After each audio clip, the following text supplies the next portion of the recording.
I'm moving, I'm moving, I'm moving, I'm moving, I'm moving, I'm moving. What's poppin', guys? It's your boy Jay, that's me.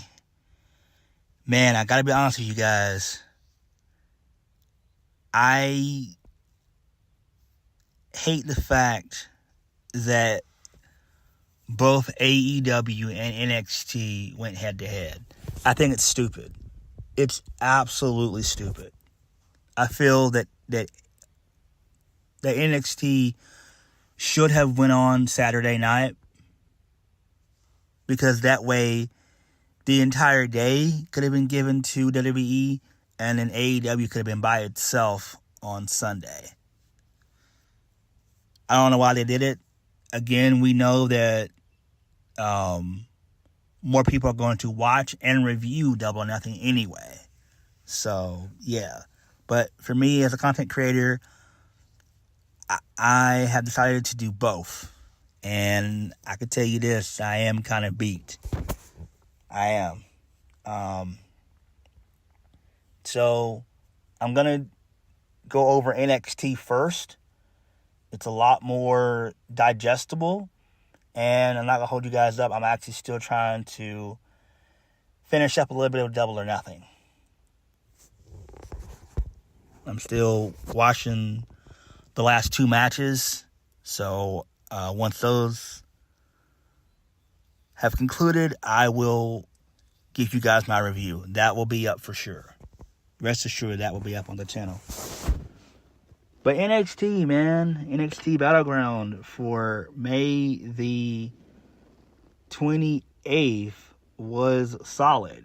I'm not going to hold you guys up. It was absolutely solid. I enjoyed it. I felt like this was a very strong event. I feel like this was a very strong premium live event, aka pay-per-view for NXT. I feel like they've found their groove. I felt like Shawn Michaels did very well in his decisions. Now, some of them weren't good, and we'll talk about that when we get there. But for the most part, I feel like Shawn Michaels actually tried with this one.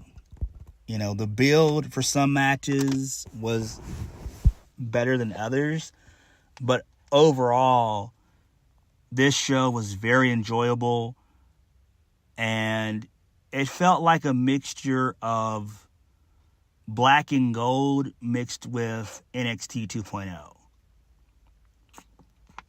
That's kind of how I felt about watching this. Like, it was that good. I'm not going to hold you guys up.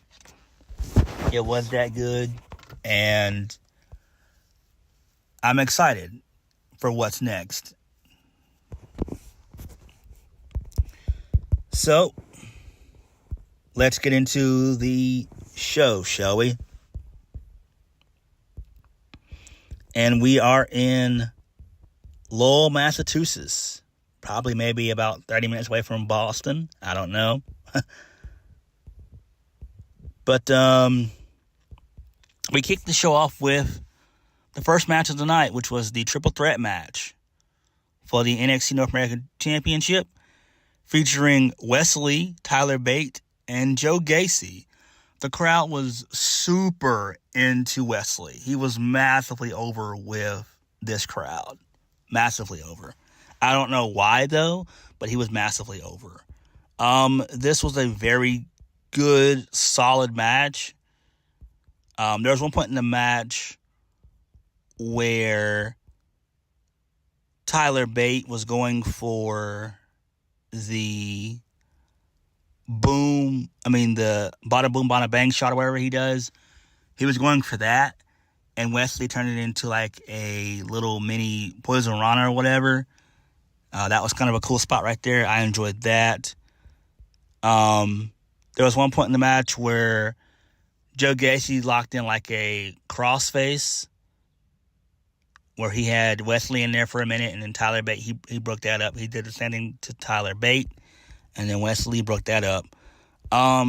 Towards the end of the match,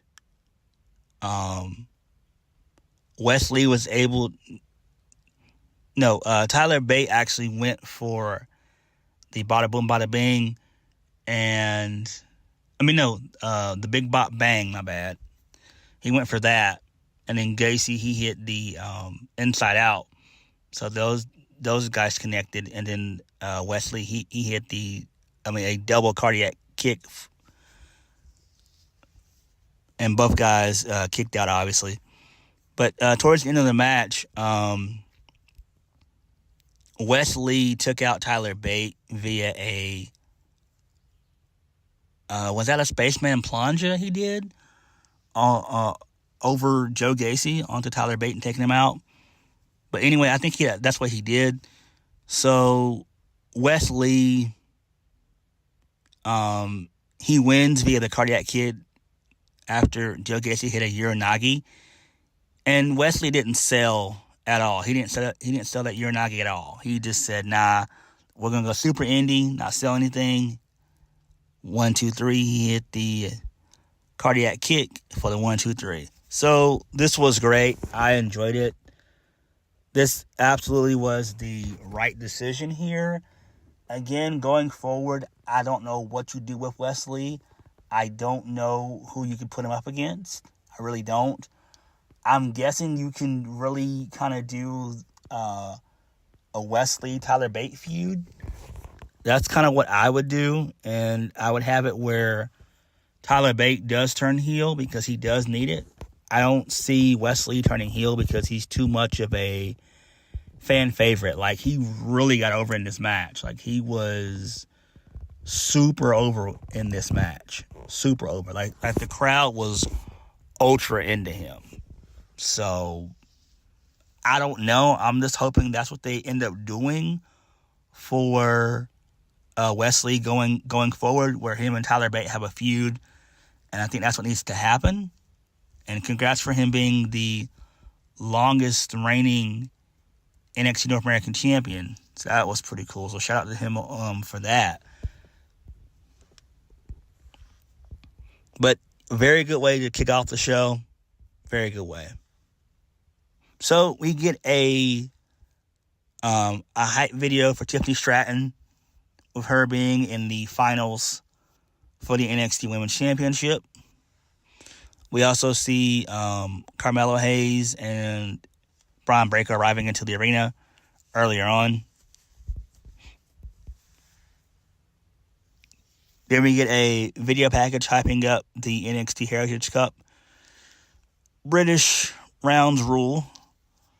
So that was our second match. Dragon Lee versus Noam Dar.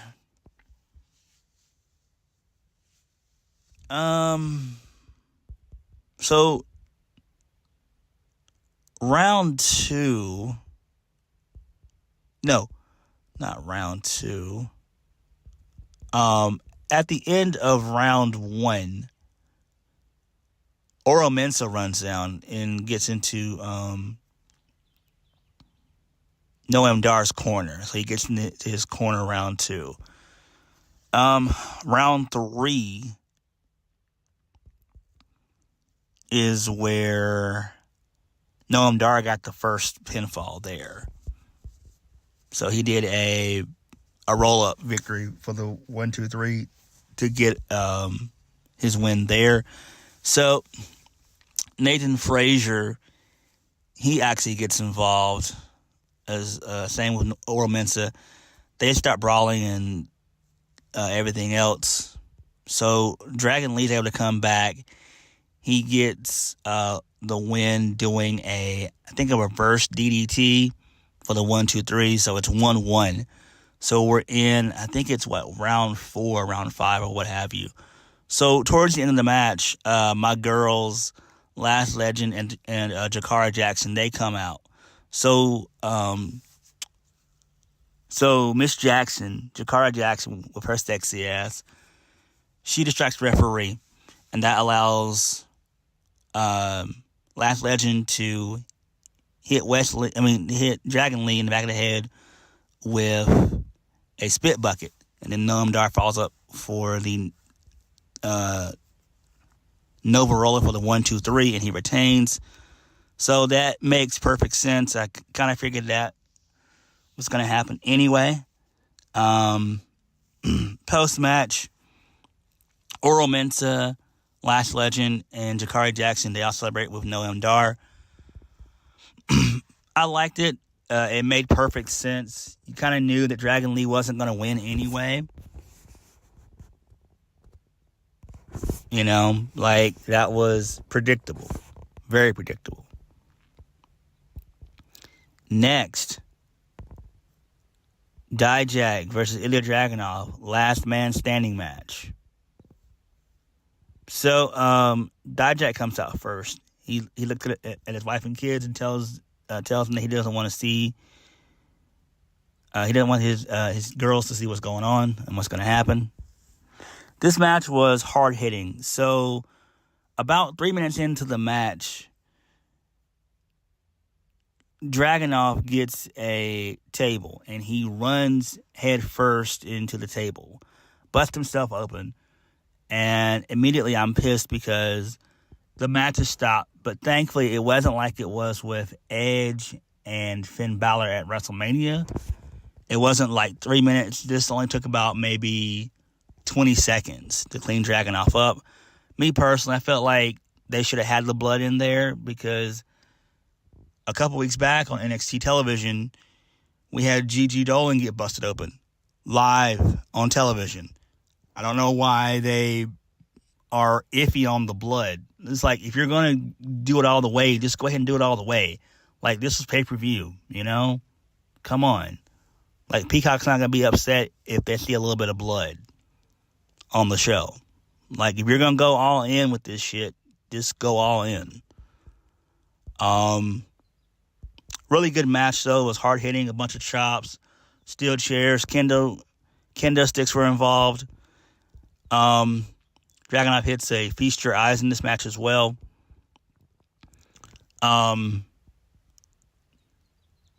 So, towards the end of the match,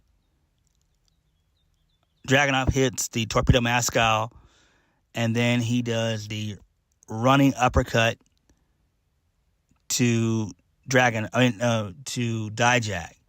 And then he does it again off the steel steps into a steel chair. And Dijak's unable to answer the count of 10. So Dragunov wins. Again, this makes sense. I don't know what you do with Ilja going forward. Same thing with Dijak. He's lost not one, but 2 premium live events. He lost to Wes Lee. And he now has lost to Ilja Dragunov. So, I don't know. I don't know what you do with these two guys going forward. I really don't. The match was solid. Only issue with it, I wish that we could have saw Dragunov bleed. Like, again, I'm going to reiterate. If you're going to go all in with the shit, please do it. Don't just say, oh, we're going to do it for certain people and everybody else know. Like, I hate when they do shit like that, you know. Next, Duke Hudson, he's with his Chase U students.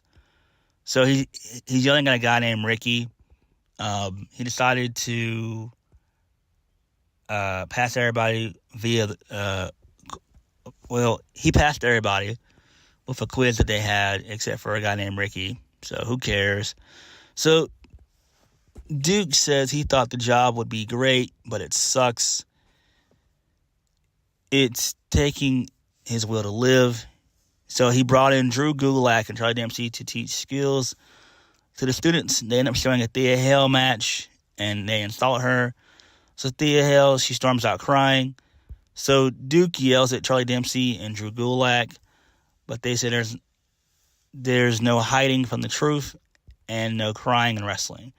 So Duke says they can't talk to anyone from Chase U like that. And he tells them to come up with something better for next week. So, again, we know that Duke Hudson is just being full of shit. He's playing the dastardly heel. He's basically saying rules for rules for me, but not for thee. Kind of heel that he's going for, I guess. So I do like this. Again, I have no idea where Andre Chase is. I don't know. I really don't. Is he injured? Who knows? He might be a backstage producer. Nobody knows. I don't know. Moving on. So Mackenzie Mitchell, she's backstage with Noam Dar. He's celebrating with Oro Mensah, Lash Legend, and Jakara Jackson. So he goes on about making history with tonight's Heritage Cup defense being the first on U.S. soil. Dar says that they're now in control, and then they all bounce out and they'll go on to party. So I do like this. I think this is fun right here. I don't know what you do with Noam Dar going forward either. He's another one. I don't know how you move forward with him. Like, who's next? I'm guessing maybe Nathan Frazier, I guess. I don't know. So, next, the Creed Brothers versus Gallus for the NXT Tag Team Championships. This is a very good match here. I enjoyed it for the most part. In the end, Ava Raine gets involved. So she and Ivy Nile, they get into it. They start brawling. And Gallus is able to hit their double team finish to retain the titles. Again, this makes sense. We all know that Gallus wasn't going to lose.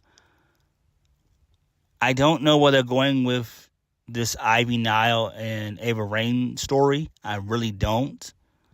Who knows? Moving on. This, to me, was the match of the night here in terms of wrestling. Match of the night. Lyra Valkyria versus Tiffany Stratton for the the vacated NXT Women's Championship. This match was great. I loved it. This was hard-hitting. This was great. So there was one point in the match where Tiffany Stratton had a stretch muffler on. So that was cool.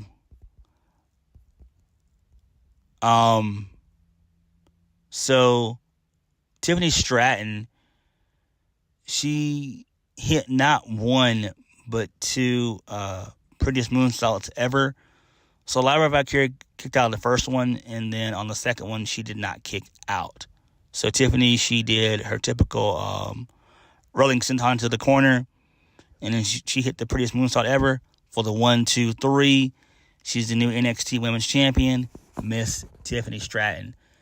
Big shout out to my girl. I love Tiffany Stratton. Right decision, Shawn Michaels, right decision. This kicks ass.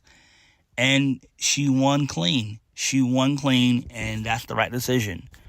There was no need for her to cheat with this. You know, this is great. I love it. The possibilities are endless for Tiffany Stratton. They can do Roxanne Perez and Tiffany Stratton again. They can do Lyra Valkyria and Tiffany Stratton again. There's a lot of stuff they can do. A lot of stuff. But kudos for Tiffany Stratton winning. Right decision here. This makes sense. Main event. Bron Breakker versus Carmelo Hayes for the NXT Championship. This was a good match. This wasn't as good as their match at Stand and Deliver, but this match was solid. So there was one point in the match where Bron Breakker, he hit a massive Frankensteiner for a long 2 count. There's also one point in the match where Carmelo was going to go up to the top rope. He ate a nasty spear from Braun. He kicked out at 2. Braun was going to go for the power slam. but Carmelo reversed that into a springboard DDT, and then he hit the nothing but net leg drop for the 1, 2, 3, and he retains. So he gets a really good pop from the crowd post-match, and then Trick and Mello, they celebrate. And that's how we got off the air. Like, it was kind of anticlimactic, and it felt like it was rushed. So their next premium live event is going to be in July 30th, which is going to be NXT, the Great American Bash. That's what it's going to be. So I'm guessing, does Shawn Michaels decide to do Bron Breakker and Carmelo 3? Because I don't know who could be a legit opponent to face Carmelo. I don't. And you can't bring Braun up to the main roster right now. You can't. I don't know. I'm guessing they're probably going to end up doing Braun and Carmelo 3. I'm guessing. I mean, who else is left? I don't know. I really don't know. I mean, what do you do? Like, what do you do? I mean, Carmelo has beaten Braun twice, clean on both occasions. I don't know. I really don't know. I'm guessing you do a 2 out of 3 falls match or something like that. I don't know. I really can't think of anything right now. Really can't. But all in all, this show was decent. The show was solid. I enjoyed it. This is a very enjoyable 2+ hours. And this was great. You know, I enjoyed it. We didn't get any surprises or anything like that, but that's fine. But overall, it was a good, enjoyable 2-hour show. But what did you guys think? Let me know. Please hit the like button, comment down below, and subscribe for more videos. I'll catch you guys later. Peace.